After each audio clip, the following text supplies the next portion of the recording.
Welcome back to Bill's Bets and Beers. I'm your host, Chad. This is a big video here. It's going to be for the NFL Championship Weekend, same game parlay, predictions, and preview. Wrapping it all into one since it's getting so late, and just felt like making a little bit longer of a video, I guess. Um, got some quick injuries to look at. I guess I just checked the injury report again. Um, Both guard Alex Kappa and offensive tackle Jonah Williams are out for this game as well. I was surprised to see Alex Kappa still on that list. I thought we might see him come off it, especially having 2 weeks kind of a full rest, actually almost 3 weeks now of rest. But he's still out there, so that's a big hit for the Bengals. I still think they're still going to be fine without them. They still have the better O line compared to what they had last year. Um, and I don't know. I just think it's gonna be pretty much like a slugfest. I get with the Chiefs, like they should have seen against the Bills. So will be a fun matchup to watch on Sunday, and that's why it's a night game. Um, but then you got Patrick Mahomes. Yes, he has full practice all week, so he's not really injured, but obviously his ankles could be wrapped up and taped up pretty heavily. It looked like it was either a high or like whatever kind of ankle sprain it was. It definitely affected his mobility, but it'd be something to watch. I know we had that last year in the playoffs, but interesting to watch this year. I mean, this game coming up, how mobile he's going to be, and because I mean, that defensive line, Reader, um, jeez, um, Hendrickson, everyone, and Hubbard, they're going to be coming after Mahomes. And without that escapability, without that way to like extend the plays, it's really going to hinder Mahomes' game. So it's going to be very interesting what he does. I'm guessing he's going to be doing a lot more dump offs and everything, like to McKinnon and whatnot. But who knows? We're going to be seeing soon. Then you got Christian McCaffrey. He didn't participate Wednesday or Thursday. He had a full practice today. Um, so it's good to see for him. I think they're probably trying to rest his calf because calf injuries can be very fickle. So you don't want to over like push it throughout the week. So it makes sense for him not to practice. I was surprised not to see at least a limited on like Thursday or something, but he got full on Friday. So he's gonna be good to go. Um, Elijah Mitchell, which I thought he'd be getting like at least a limited or full practice today, he did not. So he has 3 DMPs for this week, Wednesday, Thursday, Friday. Be very interesting. He's questionable, so maybe his groin injury is a little bit worse, and they're really trying to get him the rest up. I mean, he knows the playbook. He's been in and out of the lineup, but I see him with this being a championship game, throwing him out there to play, or at least having him in the lineup to get some hard yards if he can, depending how his groin's going to feel on game day. But I see him playing. I have him in my same game parlay. I just thought that was before I saw the actual injury report, but well, the final injury report for Friday. But it'd be very interesting for them. But they do have a good running back already. They don't need Mitchell. It just gives them a nice little duo back there to rely on. Then you got cornerback Avonte Maddox. He's on the Eagles. I mean, he was limited Wednesday, Thursday to full practice today. Not much really to worry about at that point. But you have to see how he's going to be playing. Sorry, but that on that actual like that foot with that toe, because turf toe is a real thing. That stops a lot of running backs. I mean, you do a lot of cuts. Obviously, you're not cutting in and out of lineup and stuff, but you're making a lot of cuts in the background to try and how would I say this? Just keep up with the wide receivers. So if he's not able to make those good cuts and do good like and keep up with the wide receivers, he's gonna have a little bit of trouble. They got Deebo Samuel, Brandon Ayuk, and a lot of good wide receivers in that squad. So very interesting to see his play in that back end. But yeah, that's gonna be it for my injuries to watch. Um, if you're new to the channel, this is a channel where I mostly talk about Bills football, NFL in general, go over some bets I put in. Right now it's mostly football. I might be switching over to baseball or maybe something soon, like maybe some hockey, just to keep some when there's not much football news going on. Obviously, we'll have a nice little 2-month gap where you could talk about at least a week or so of good content when it comes to like draft picks and stuff like that. But after that, I mean, some off-season moves, but really it gets a little dry in the middle. So I'm gonna try to pick up another sport, maybe baseball. I like the Yankees. If you're a Bills fan, you generally cover the Yankees too. So, but anyways, let's get into this. It's gonna be my NFC Championship 6-leg parlay. Um, I think it's very interesting. It's nothing honestly too crazy. But yeah, it's gonna be pretty fun. I have Elijah Mitchell for an anytime touchdown. I'm hoping he plays. If he plays, I can see him getting those goal line touches when McCaffrey is just to get a rest up if he gets a big run out of it or something, a big catch and go. So I see him at least getting in the end zone once. Boston Scott, anytime touchdown. I have him doing that as well because he had 2 last week. I almost threw him on there for 1, and it was like plus 800 or something for him. And this week it was like plus 6. So I just see him getting in the end zone. It's either gonna be him or Gainwell, and I had him. I'm laid around in my parlay. Then I got Miles Sanders for over 75.5 rushing yards. He's a big piece of that offense, and he's gonna get his rushing yards. It's not like he's gonna be able to escape everything, but I just see him at least getting around 80 yards. He's not gonna be like 125, 30, 150 yard day, but 80 yards isn't much for him, to be honest. And then you got Kenneth Gainwell, actually Christian McCaffrey for 75 plus rushing yards. That was really on the lenient side, and it was actually still giving good plus odds for him. And then I got Kenneth Gainwell, 23 plus rushing yards. I mean, this is like, I think it was like plus 400 for him at 23 plus yards. He got 100 yards last game. I'm not worried about him getting yards. So I know this defense is very good at stopping the run, but he's still going to be able to get some yards. He's a quick guy. Then last, I got Brandon Ayuk for over 59.5 receiving yards. I see that. I think he went off pretty well last week. 60 yards is pretty low for him, so I see him at least getting that. And it was still pretty good odds for that. Overall odds completely on this, plus 100K. That's huge. So I put $2 down, and I can win $2,002. To me, that's massive. I mean, with $2, if I can actually profit $2,000, that'd be amazing.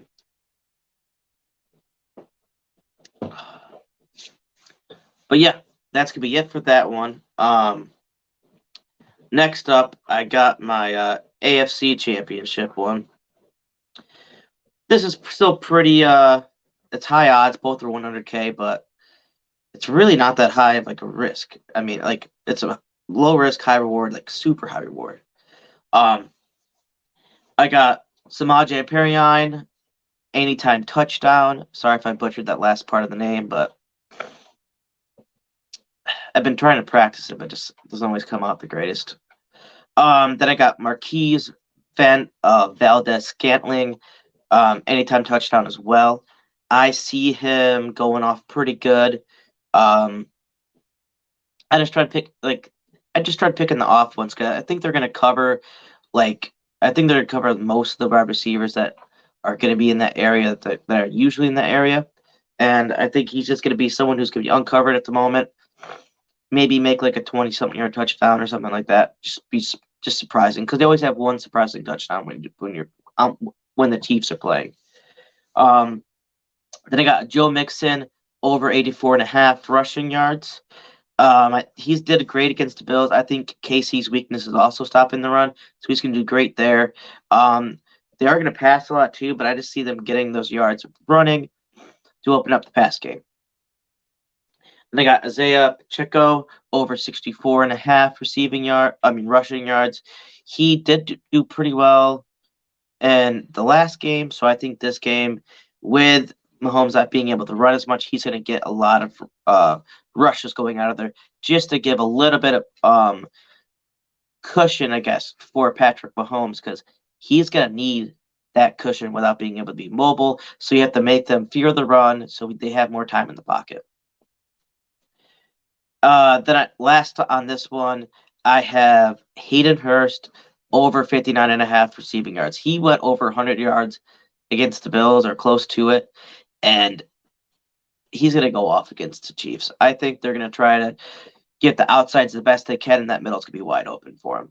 So 60 yards is pretty even, and honestly, that was the highest odds boost. It was plus 4 something hundred, so I was like, why not? I think it's going to hit either way. Overall odds is, like I said, plus 100K, and turns $2 into $2,002 again. That's massive, and it's worth the low risk, high reward. You only put $2 down, you win $2,000. I could put 5, but like I said, if I'm only losing $2, I'm not really worried about too much. So I got some hot takes coming up here. Nothing too wild. I mean, I tried making them hot enough where they're not just a normal, that's a normal take, but I'll get into it right now. I'll put the ticker at the bottom. I got Mahomes for under 260 passing yards. I almost went 250, but I thought that was a little bit too low. 260 is not that bad. Honestly, it's probably around underneath 275. But if he has a day, it's gonna be towards 325. So obviously, he can range differently, and his big, broad range of what he's gonna do throughout the day. But I think without them being able to have the mobility back there, he's gonna be doing a lot more shorter passes and relying on yak. And I think this defense is gonna be able to play good enough with covering that yak. So I think that's why it's going to be going underneath 260, and it's going to be more of the rushing attack from Pacheco. Then I got Boyd over 100, Tyler Boyd over 100 receiving yards with a touchdown. I don't know. I think Boyd's just going to go off this game. He usually goes off when they cover the other people, so it's either going to be Boyd or Hurst going off. So I just went Boyd with my hot take. Then I got Brock Purdy over 300 yards passing. I think he's going to be able to do that and have 3 touchdowns, 3+ touchdowns. I know this Philly defense is very good. Brock Purdy is a rookie coming in. This could be the toughest defense he's played, I think. But I think he's going to be able to perform and come out big in this game. If he doesn't, then it could happen. But it's a hot take for a reason. It's not a guaranteed hit. It's not even a 50-50 chance. It's more of a 2 in 10 type of thing.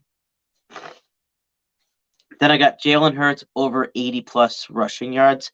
I just see this happening. I mean, who knows how his shoulder's feeling? It's probably feeling a lot better.